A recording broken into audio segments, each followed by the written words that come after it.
Una vez que la humanidad comenzó a producir alimentos de manera sistemática y se asentó en aldeas de manera permanente, las sociedades se volvieron más complejas. Si quieres saber más acerca de este proceso paulatino que se desarrolló en las últimas etapas de la prehistoria, te recomiendo el video que aparecerá acá arriba. Y aprovechando, si aún no te has suscrito, te invito a que lo hagas tocando la campanita y dándole like a este video. Una deuda con la sociedad más tarde. El excedente de alimentos permitió el surgimiento de civilizaciones, las cuales practicaron el comercio, crearon instituciones políticas como el Estado y los ejércitos y complejizaron sus relaciones sociales a través de la creación de jerarquías y clases sociales.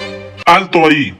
Antes de continuar, es importante mencionar la definición de civilización y civilización originaria. Una civilización es una forma de organización política y social caracterizada por la presencia de un Estado como forma de gobierno y una élite gobernante que ejerce el poder sobre poblaciones subordinadas, lo que resulta en una estratificación social. Estas cuentan con una alta especialización del trabajo en la agricultura, la pesca, la ganadería, la manufactura, la minería y el comercio. Todo esto derivó en el surgimiento de la escritura porque, con esta, se llevaba un registro y control por parte del Estado de la producción agrícola y ganadera. Por otro lado, una civilización originaria es aquella que surge de manera autónoma, sin influencia de otras civilizaciones, lo que hace que sus características culturales sean auténticas u originales. Estas civilizaciones influyeron en la aparición y desarrollo de otras. En el mundo existieron 6 regiones en las que emergieron estas civilizaciones: Mesopotamia, Egipto, Valle del Indo, China, área andina y Mesoamérica. A continuación abordaremos las características más elementales de las que corresponde al mundo antiguo o también llamado Viejo Mundo.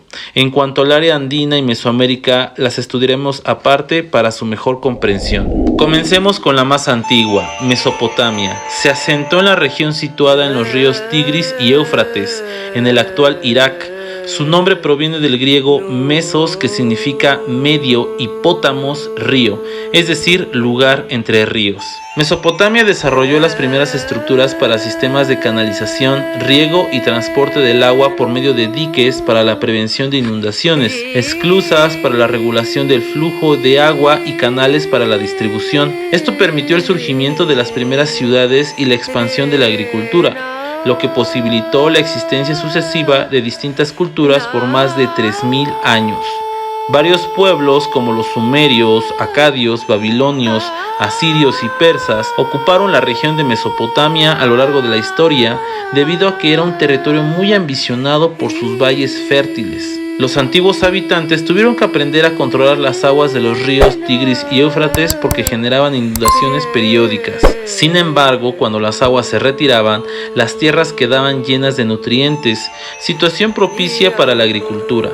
La economía agrícola se basó principalmente en cereales, la cebada y el trigo, frutas, las palmas datileras, los higos, las aceitunas, las granadas, los pistaches, las uvas y legumbres. Uruk es considerada como una de las primeras ciudades del mundo.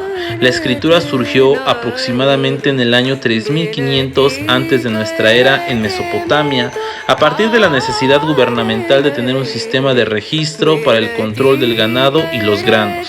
Milenios después de su surgimiento, la civilización mesopotámica declinó cuando Alejandro Magno conquistó el imperio aqueménida de los persas e impuso la forma de vida griega. Egipto se desarrolló durante más de 3000 años. Su historia comenzó con la unificación de varias ciudades establecidas a lo largo de la ribera del río Nilo alrededor del 3100 antes de nuestra era. Este río fue la clave del desarrollo de la civilización, pues anualmente tenía grandes crecidas que inundaban las riberas. Esto creaba en ellas una capa fértil que favoreció el desarrollo de la agricultura. Los egipcios controlaron las crecidas del Nilo por medio de diques y canales y aumentaron la superficie cultivable.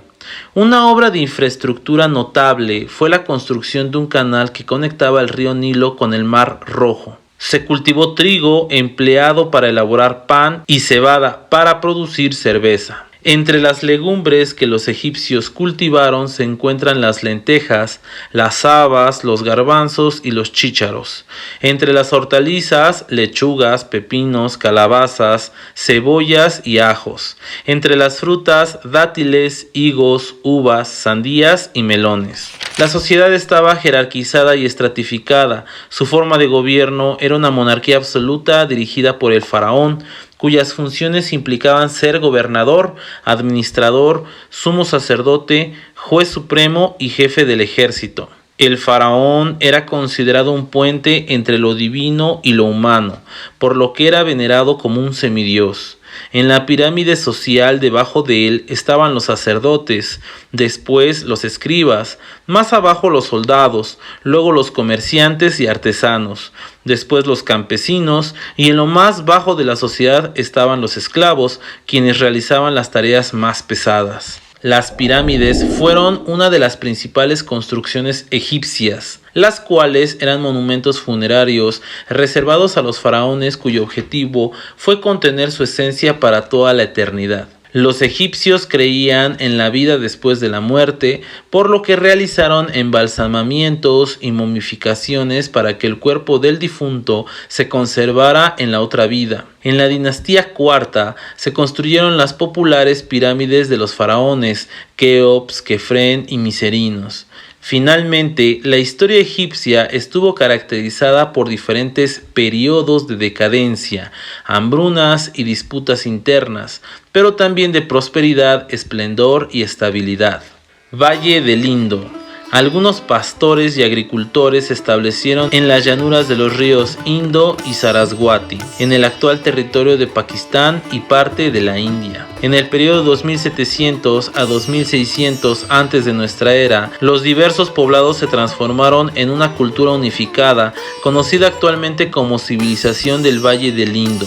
Dos de las ciudades más importantes de esta civilización fueron Mohenjo-Daro y Harappa. Ambas ciudades tenían una organización social compleja y controlaban hasta 100 ciudades pequeñas que se extendían a lo largo de los ríos. Ambas mantuvieron contacto comercial intenso con la zona de Mesopotamia durante el Imperio Acadio. Las sociedades del Valle del Indo alcanzaron una complejidad semejante al de otras civilizaciones originarias, pues desarrollaron un exitoso sistema de irrigación agrícola y un complejo sistema de escritura aún sin descifrar. Además, contaron con una organización social jerarquizada y un complejo sistema de creencias religiosas relacionadas con la agricultura y la fertilidad.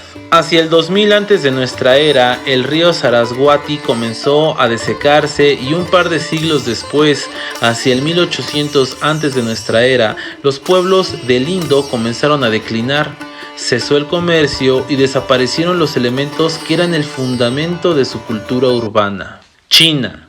Tuvo su origen en las cuencas de los ríos Huanghe o Río Amarillo y del Yangtze-Kiang o Yangtze. La antigua civilización china desarrolló importantes sistemas de canales y tuberías para el abastecimiento de agua a las poblaciones. La agricultura apareció hacia el 6500 antes de nuestra era. Los habitantes de las riberas del río Amarillo cultivaron mijo, legumbres, verduras y criaron cerdos, perros y pollos. Por otro lado, en el río Yangtze se cultivó arroz y se criaron cerdos y búfalos. Hacia el 5000 antes de nuestra era surgieron diversas culturas neolíticas a lo largo de estos ríos. Alrededor del 2000 antes de nuestra era, estas culturas formaron una civilización que ha perdurado hasta nuestros días. La historia de China se divide en tres periodos. Antiguo, que va del 2070 al 256 antes de nuestra era, el imperial del 221 antes de nuestra era a 1912 y moderno de 1912 a la actualidad. En los periodos antiguo e imperial gobernaron varias dinastías, como ocurrió en Egipto. Una dinastía es una secuencia de gobernantes que pertenecen a una misma familia. China estuvo gobernada por diferentes dinastías. Cuando llegaba una nueva, significaba que la familia reinante había sido desplazada o sustituida. Con esto concluimos nuestro paseo por las civilizaciones originarias. Por último te dejo un cuadro comparativo con los principales aspectos y diferencias de cada una de ellas, para lo cual te recomiendo tomar una captura de pantalla. Espero te sea de utilidad. Espero que te haya gustado este video. Si es así, regálame un like y te pido de favor lo compartas. Sígueme en mis redes sociales, Profe Sergio 19, y suscríbete a mi canal. Hasta la próxima.